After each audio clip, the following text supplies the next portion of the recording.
Welcome everyone to this, the third fireside in the series of firesides on the Book of Existence.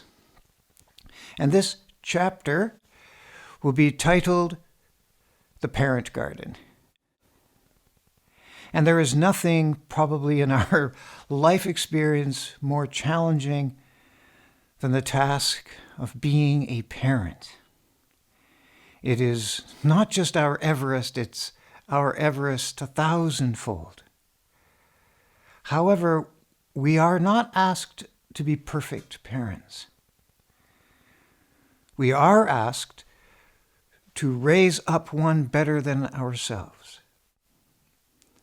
So however it was that our parents sent us out into the world, our task is to top that, to send out one better than ourselves. And I've chosen the garden for a couple of reasons.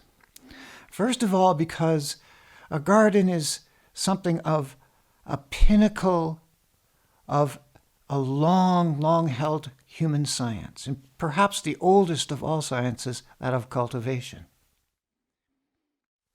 It certainly could be argued that it is the most important of human sciences, and very ancient. And one of its wonderful products is the flower garden. And we all have different notions and ideas about what a flower garden is, and you have our own image, and that's fine. You can picture whatever sort of garden you like. Mine is kind of easy to tend in the sense that I've chosen very robust, drought-resistant and deer-resistant plants, so sedges and lots of flowering plants and so on. And while a garden from one to another garden may differ in its contents, there are some things, some elements that remain the same. Every garden, regardless of its configuration, what kind of plants, whether how many perennials, whether it has herbs, shrubs, all of those things can differ, but certain things are common among all gardens. And one of those things is soil. Every garden has to have healthy soil. So, to follow this analogy, what is soil? Baha'u'llah relates soil of the human heart to capacity. That did not surprise me. But also to personality, and that did surprise me a little bit.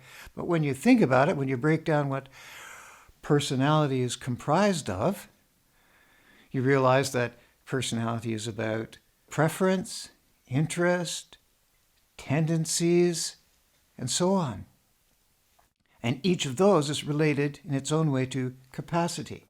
So take those two things together and we have the soil of the human heart. And we choose a garden because it parallels so well with parenting, because parents cultivate behavior. And we talk about these things that we want to cultivate in our children. And so in a garden, we have beautiful, fragrant, cultivated flowers of different colors and hues and shapes, and all of them beautiful. And when I do this exercise live with parents, I ask the question, what are these beautiful things, these beautiful behaviors, because that is, after all, what we're talking about, that we want to cultivate in our children? What do you want the outcomes to be? And we generally come up with the same list. And if we stay at it long enough, we come up with the entire virtue list. Kindness, generosity, love, tenderness, selflessness. And those are wonderful qualities. Is this not the kind of children we want to send out into the world? Children who put others before themselves?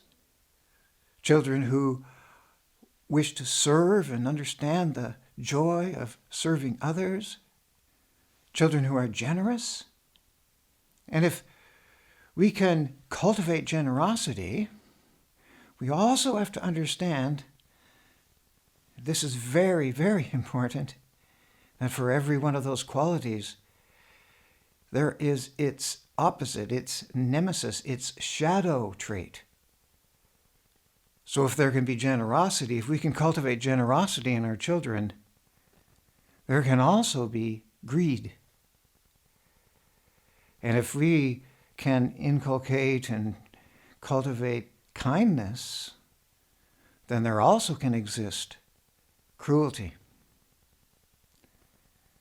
And this is a reality. Now, I'm putting up this quote, just a portion of a quote by Shoghi Effendi. And I'm putting up this portion of the quote so that you can look this up. It's one paragraph. And remember, this is the guardian of the Baha'i faith. This is the appointed, after Abdu'l-Baha, the appointed interpreter of the Word of God. And as only Shoghi Effendi can do, in one paragraph, he frames parenting. What are the parameters of parenting for Baha'i parents? And it may, and I rather think it will, surprise you when you read this paragraph. And I will leave that to you, because it is extremely telling. It does not represent the kind of standards of parenting that we are accustomed to in this day and age, in this moribund and decaying world. It is a high standard. And we need to look at it. You need to look at it very carefully, read it, study it carefully. And we use the idea of a garden for a second reason. The second reason is that having an analogy like this, one that works so well, and that dovetails so well with the task at hand of cultivation, is that it allows us a way in any moment to step back and to look at what we are doing as parents in context. It gives it a larger context than the moment. And this is one of the things that every parent has to struggle with.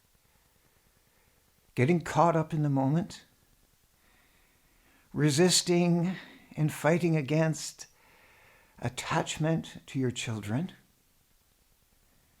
And this little idea of a garden, a cultivated garden, helps us step back and look at our task away from ourselves and away from our momentary cares and see it in its broadest perspective. What do we want the outcome to be? And that can inform a decision of the moment in a way that gives clarity to us.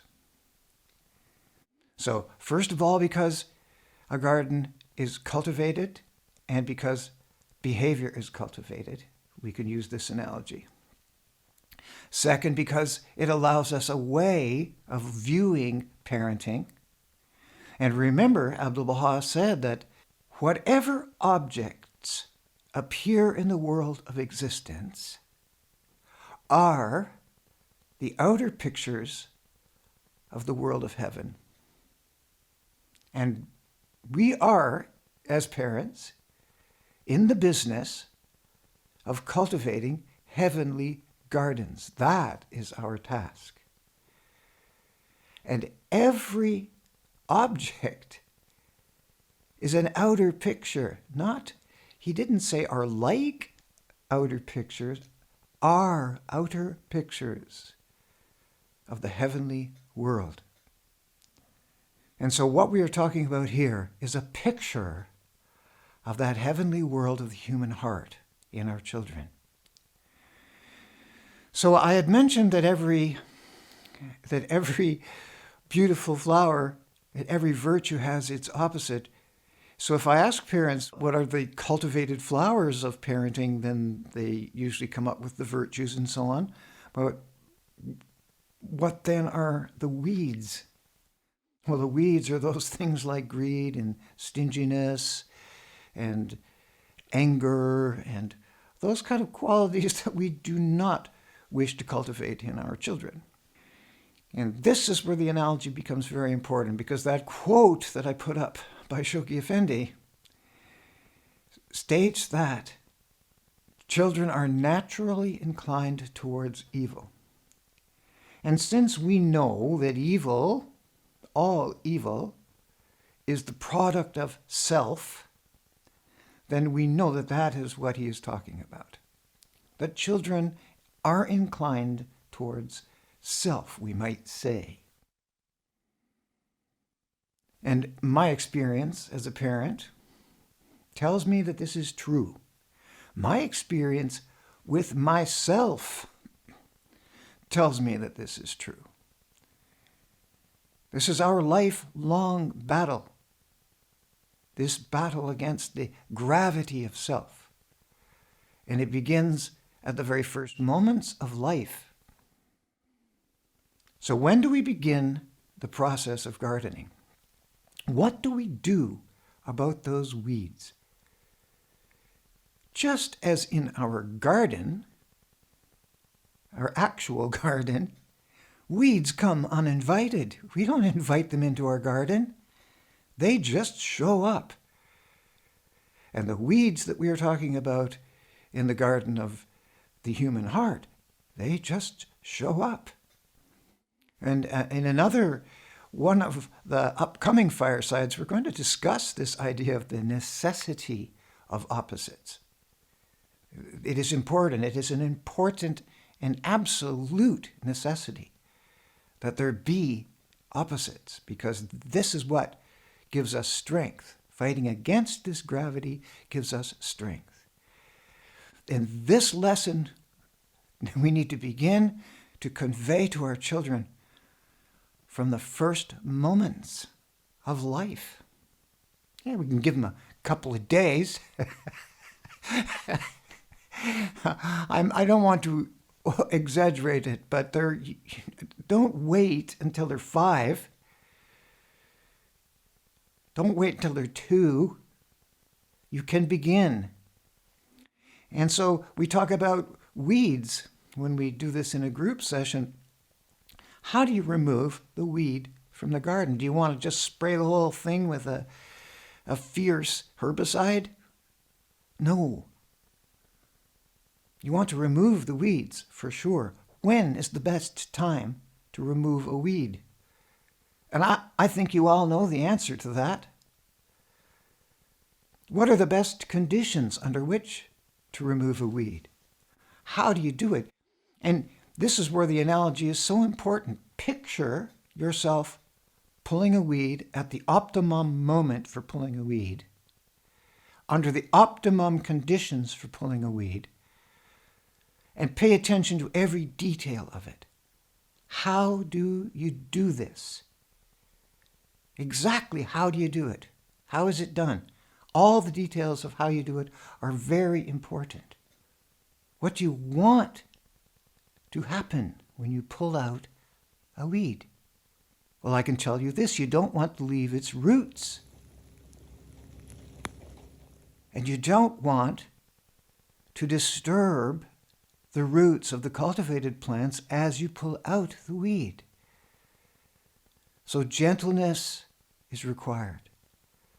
The ground, the soil, needs to be prepared. It needs to be watered. What is the water? Well, I'll give you one very good example of water in the garden of a child's heart. And that water is your attention. Now, when I say attention, I mean your authentic, considered, appropriate, and timely attention. Because how you show attention to your child is important. And there is no substitute for a little bit of recognition from your parent. No treat, no prize, No trip to Disneyland, metaphorical or otherwise, substitutes for the attention, appropriate, timely, considered, careful, non-disruptive attention from your parent. This is the water of that garden. This is certainly one way of looking at the water of that garden, because it's love. And it softens the soil. It increases the capacity. And it allows you to pull out the weed more easily when it is so prepared. And I'll give you an example of this watering. Your child, you notice, is playing quietly and contentedly off to the side. You're doing whatever you are doing at the moment, and your child is off playing quietly, creatively, imaginatively. This is the moment. This is the moment when you give a little recognition without changing the energy. You don't want to become a sudden game show host and blow up the whole moment and take them out of the energy and change it. No, but you want them to know. So maybe you just go by, you touch them gently on the shoulder, and in a calm way, without changing the energy at all, you tell them how much joy it brings you to see them playing so beautifully and quietly. And this is the positive approach. This prevents weeds. This strengthens and fertilizes the blossoms. And this, my friends, if you follow this positive approach, it will save you immense stress and distress. But nevertheless, there will be times when you have to be tough. There will be times when you have to say no, and you don't want to say no. There will be times when you have to punish your child, and you don't want to. But you know what the goal is. You know what the end game is. You know what you want to send out into the world. So I'm going to bring this kind of to a close. There's so much more that we could talk about, but I'll close it in this way. When do you stop? Well, you probably never stop as a parent. But there is a point when your child becomes their own gardener. When they become the puller of their own weeds. When they water their own garden. And you can take that analogy as far as you like. Just as you and I have become the parent, the gardener of our own gardens, and we become the cultivators of our own behaviors, this transition also happens with your children.